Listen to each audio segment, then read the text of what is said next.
하둘셋. 안녕하십니까. 사마에럴입니다.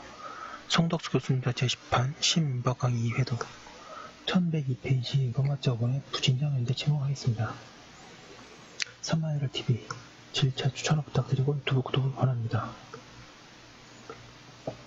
부진정연대 채무 1번의 의의. 민법은 연대 채무를 한 가지만 규정하고 있다. 그런데 통설 판례는 민법이 정하고 있지 않은 연대 채무, 즉 부진정 연대 채무도 인정하고 있다.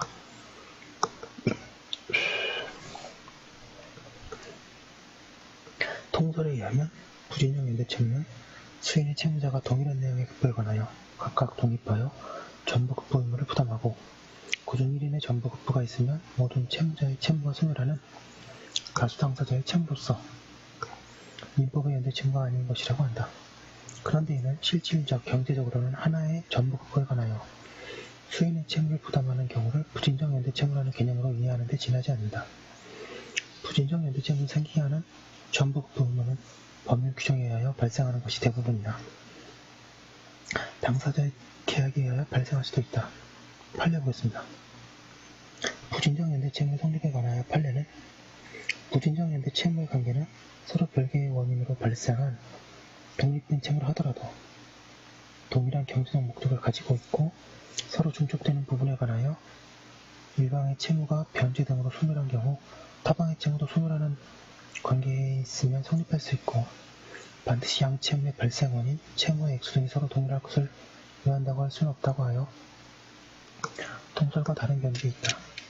그리고 그 판결 사안에서 피고 A에 대한 주의적 청구, 제1예비적 청구, 제2예비적 청구 중 어느 하나와 피고 B에 대한 주의적 청구, 예비적 청구 중 어느 하나는 서로 법률상 성립요건이 다르기는 하지만 동일한 경제적 목적을 가지고 있고 중첩되는 부분에 관하여 일방의 채무가 변제 등으로 소멸하면 타방의 채무도 소멸하는 관계에 있으므로 서로 부진정 연대 채무 관계에 있다고 할 것이고 따라서 피고 A에 대한 위 각 청구 중 어느 하나의 피고 B에 대한 위 각 청구 중 어느 하나를 병합하여 심리 판단하더라도 서로 민사소송법 제70조 1항 소정의 예비적 선택적 공동소송의 관계에 있다고 할 수 없다고 한다. 이러한 판례는 타당하다고 생각된다.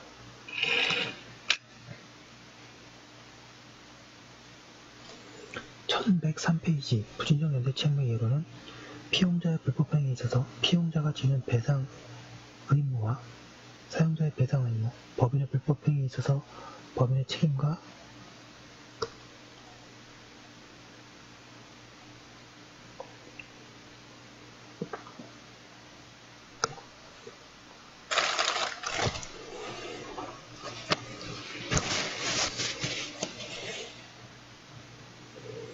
이사 기타 대표자 자신의 책임, 임치물을 제3자가 훔쳐간 경우와 수취인의 채무불이행에 의한 배상과 훔친 제3자의 불법행위에 의한 손해배상 책임, 경비인의 경비용역 계약상의 채무불이행으로 인한 손해배상 의무와 절도범의 절도라는 불법행위로 인한 손해배상 의무, 임대인의 이용보조자가 임차인으로 하여금 임차 목적물을 사용, 수익하지 못하게 한 경우에 임대인이 지는 채무불이행으로 인한 손해배상 의무와 이용보조자의 불법행위로 인한 손해배상 의무, 어떤 물건에 대하여 직접 점유자와 간접 점유자가 있는 경우에 점유, 사용으로 부담하는 부당이득 반환 의무, 타인의 가옥을 불타게 한 자의 불법행위에 의한 배상 의무와 보험계약에 의한 화재보험회사의 보험금 지급 의무,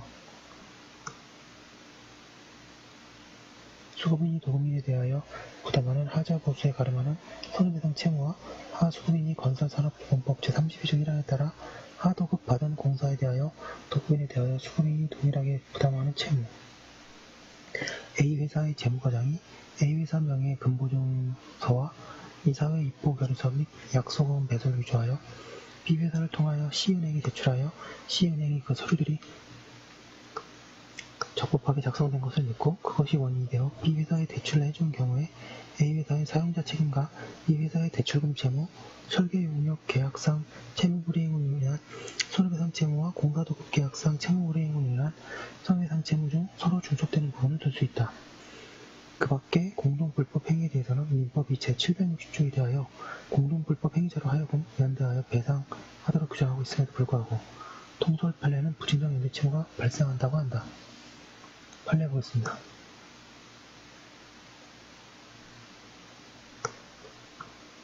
채무자가 부담하는 채무 불이행으로 인한 손해배상 채무와 제3자가 부담하는 불법행위로 인한 손해배상 채무가 그 원인이 동일한 사실관계에 기한 것인 경우에는 하나의 동일한 급부에 관하여 수인의 채무자가 각자 독립하여 그 전부를 급부해야 할 의무를 부담하는 경우로서 부진정 연대 채무관계에 있다. 양가로 니은 금융회사의 회사 임직원이 대규모 분식회계로 인하여 회사의 재무구조를 잘못 파악하고 회사에 대출해준 경우에 회사의 금융기관에 대한 대출금 채무와 회사 임직원의 분식회계 행위로 인한 금융기관에 대한 손해배상 채무는 서로 동일한 경제적 목적을 가진 채무로서 서로 중촉되는 부분에 관하여는 일방의 채무가 변제 등으로 소멸하면 타방의 채무도 소멸하는 이른바 부진정 연대의 관계에 있다.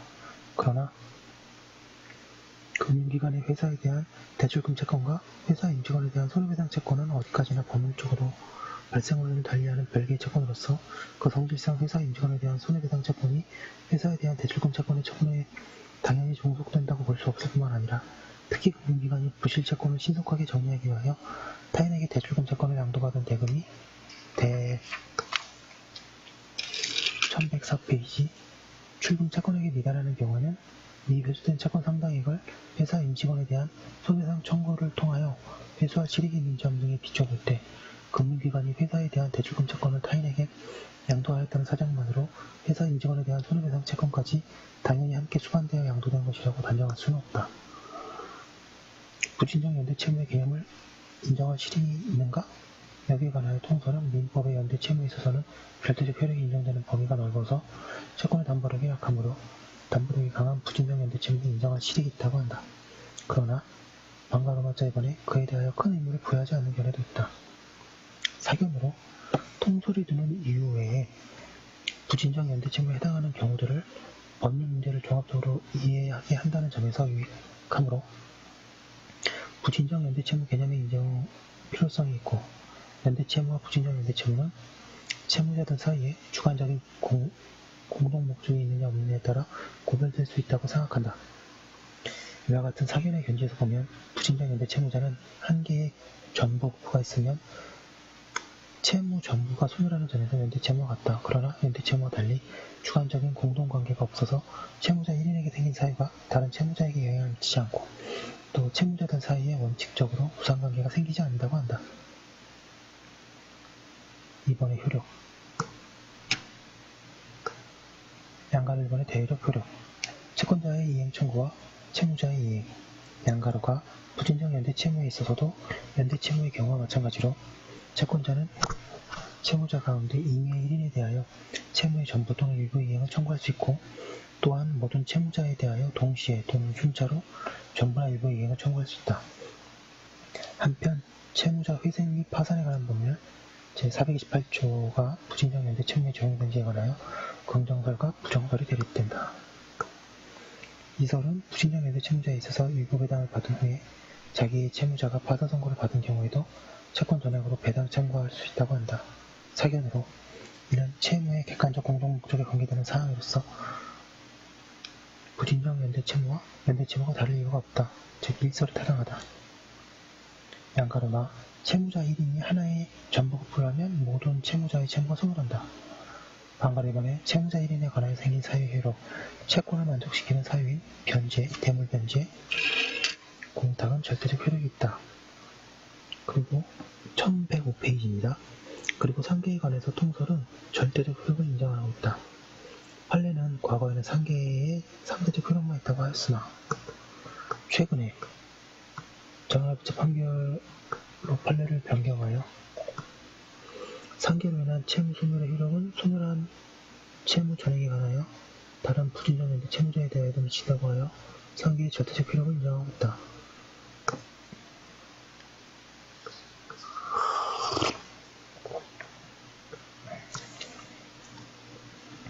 이 판결은 더 나아가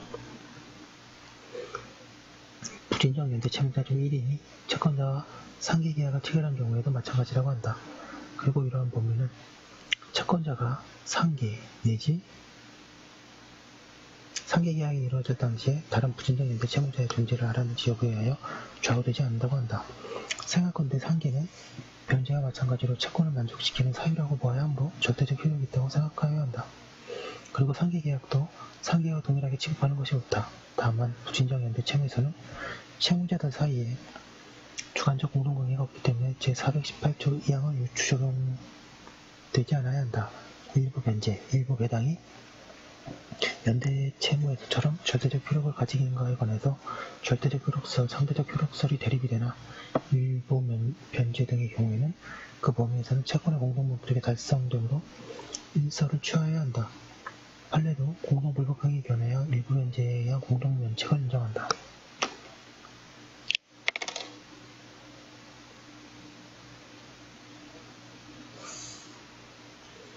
위와 같은 사유 이외의 것은 모두 상대적 효력만 가진다. 그리하여 예컨대 이행 청구 또는 채무의 승인 등의 소멸시효 중단사유, 채무면제, 채권자의 청구권의 포기, 소멸시효의 완성, 소멸시효 이익의 포기는 다른 채무자에게 영향이 없다. 판례 보겠습니다.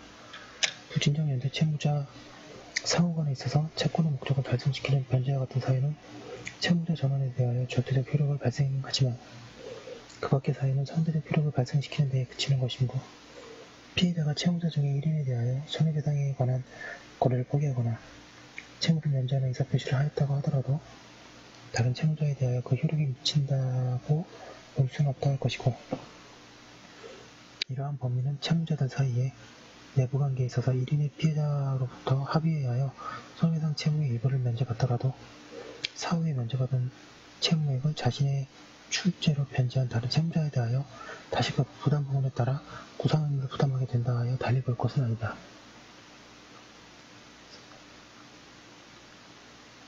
양가로 니은의 부진적 연대 채무에 있어서 부진적 연대 채무자 1인이 한 상계가 다른 부진적 연대 채무자에 대한 관계에 있어서도 공동면책의 효력 내지 절대적 효력이 있는 것인가는 변론을 하더라도 부진적 연대 채무자 사이에 고유의 의미에 있어서의 부담분이 존재하지 아니하므로 이와 같은 고유의 의미의 부담분이 존재로 하는 민법 제418조 제2항은 부진적 연대 채무에는 적용되지 아니하는 것으로 보기 상당하고 따라서 부진적 연대 채무에 있어서 한 부진적 연대 채무자가 채권 1106페이지 자에 대하여 상계할 채권을 가지고 있음에도 상계를 하지 않고 있다 하더라도 다른 부진적 연대 채무자가 그 채권을 가지고 상계를 할 수는 없는 것으로 보아야 할 것이다.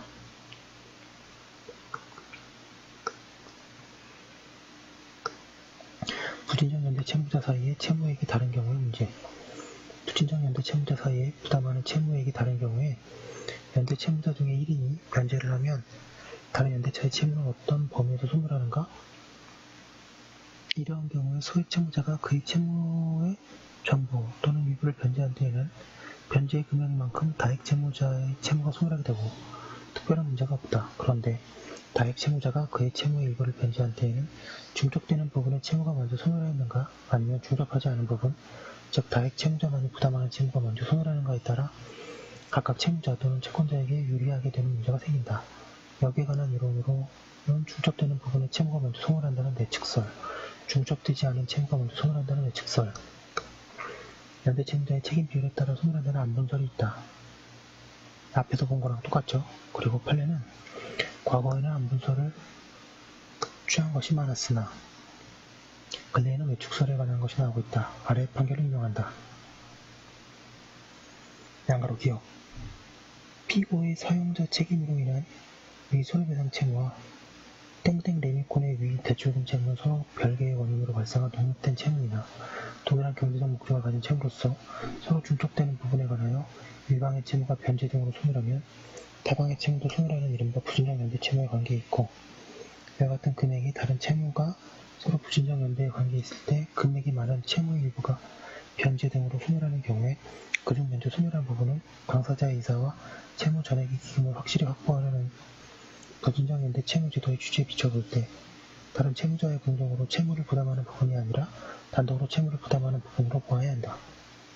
공동불법 행위자로서 타인에게 손해를 연대하여 배상할 책임이 있는 경우에는 그 불법 행위자들의 손해배상 채무액이 동일한 경우에는 불법 행위자 1인이 손해액의 일부를 변제하면 절대적 효력으로 인하여 다른 불법 행위자의 채무도 변제금 전액에 해당하는 부분을 소멸하는 것이나 불법 행위자의 피해에 대한 과실 비율이 달라 배상할 손해액의 범위가 달라지는 경우에는 누가 그 채무를 변제하느냐에 따라 소멸되는 채무의 범위가 달라지는 것이다. 즉, 적은 손해액을 배당할 의무가 있는 자가 불법 행위 성립 이후에 손해액의 일부를 변제할 경우에는 많은 손해액을 배당할 의무 있는 자의 채무가 그 변제금 전액에 해당하는 부분이 소멸하는 것은 물론이나 많은 손해액을 배당할 의무가 있는 자가 손해액의 일부를 변제하였다면 그중 적은 범위의 손해액을 배당할 의무가 있는 자의 채무는 그 변제금 전액에 해당하는 채무가 소멸할 것이 아니라 적은 범위의 손해배당 책임만을 부담하는 쪽의 과실 비율에 상응하는 부분만큼만 소멸하는 것으로 보아야 할 것이다. 이러한 이치는 소비자의 손해배상 책임에 있어서 피용자 본인이 손해액의 일부를 변제한 경우에도 동일하다. 양가로 이번에 대내적 효력. 부진정 연대 채무자 사이에는 부진정 공동관계가 없어서 부담 부분이 없고 따라서 구상 1107페이지 관계가 당연히 발생하지는 않는다. 다만 채무자들 사이에 특별한 법률관계가 있으면 그에 기하여 구상관계가 생길 수 있다. 그리고 그러한 관계가 없더라도 어느 채무자만이 최후의 책임자인 때에는 다른 자가 구상권을 행사하는 것과 같은 결과가 생길 수 있다. 그러나 이들은 주관적 공동관계에 의한 연대 채무에 있어서의 구상관계와는 다르다. 판례는 이제까지 대체로 구상을 인정하지 않고 공동불법 행위 경우에만 구상을 인정해왔다. 그런데 최근에는 일반적으로 구상을 인정하려는 듯한 태도를 보인다. 사견으로 공동불법 행위에 관한 판례는 논리적으로 옳지 않다. 사견으로는 공동불법 행위에 있어서는 법률 규정에 의하여 진정한 연대 채무가 성립하고 따라서 당연히 구상관계도 생긴다고 해석한다. 그리고 부진정 연대 채무에서 구상을 일반적으로 인정하는 것도 충분할 수 없다. 거기서는 부담범은 있을 수 없기 때문이다. 판례 보겠습니다. 어느 연대 채무자가 변제를 하여 다른 연대 채무자를 공동 면책된 경우에 면책된 다른 연대 채무자는 면책 범위 내에서 책임 부담 부분 비율에 따른 구상 책임을 부담할 뿐이고 이러한 범위는 제3자가 연대 채무자 1인을 위하여 변제한 경우에도 동일하게 해석감이 상당하므로 변제한 제3자가 구상권을 행사하는 경우에 다른 연대 채무자는 그의 부담 부분에 대해야만 구상 책임을 부담한다고 할 것인가? 원고가 그 소속 공무원이 원심, 공동피고의 원심, 판시 불법 행위로 인하여 소액 주식회사 서울신탁은행이 입은 손해를 국가배당법상의 대유 책임에 기하여 배당하고 원심 공동피고와 공동불법 행위 관계에 있는 피고 1에 대하여 변제자 대유권에 기한 구상권을 행사하고 있는 이 사건에 있어서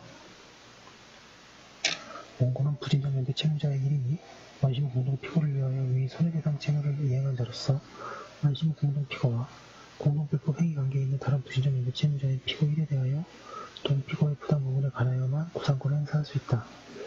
양가 논리은에 원고의 경비용역 계약상 채무 불이행으로 인한 손해배상 채무와 피고들의 절도라는 불법 행위로 인한 손해배상 채무는 서로 별개의 원인으로 발생한 독립한 채무이나 동일한 경제적 목적을 가진 채무로서 서로 중독되는 경우에 관하여는 일방의 채무가 변제 등으로 소멸하면 타방의 채무도 소멸하는 이른바 부진정연대의 관계에 있고 이와 같은 부진정연대 채무의 관계에 있는 복수의 책임 주체의 내부 관계에 있어서는 형평의 원칙상 일정한 부담 부분이 있을 수 있으며 그 부담 부분은 각자의 고의 및 과실의 정도에 따라 정해지는 것으로서 부진정연대 채무자 중의 1인이 자기의 부담 부분 이상을 변제하여 공동의 면책을 얻게 하였을 때에는 다른 부진정 연대 채무자에게도 그 부담 부분의 비율에 따라 구상권을 행사할 수 있다. 부진정 연대 채무에 있어서 구상을 하는 경우에 사전 또는 사후에 통지를 하여야 하는가? 여기에 관해서 학설은 사전 사후에 통지를 해야 된다는 견해와 사전 사후의 1108페이지가 필요하지 않다는 견해, 로마서 3번의 신의칙에 비추어 사전 통지 의무는 부과되어야 한다는 견해가 나뉜다. 그리고 판례는 공동불법 행위의 경우에 대하여 통지에 관한 426조가 주장될 수 없고 따라서 제1변제자의 변제에 있었으면 그가 사후통지를 하였는지 그 외 변제를 한 자가 사후통지를 하였는지를 묻지 않고 제1변제자에게 그의 변제 행위의 이유를 주장할 수 있다고 한다.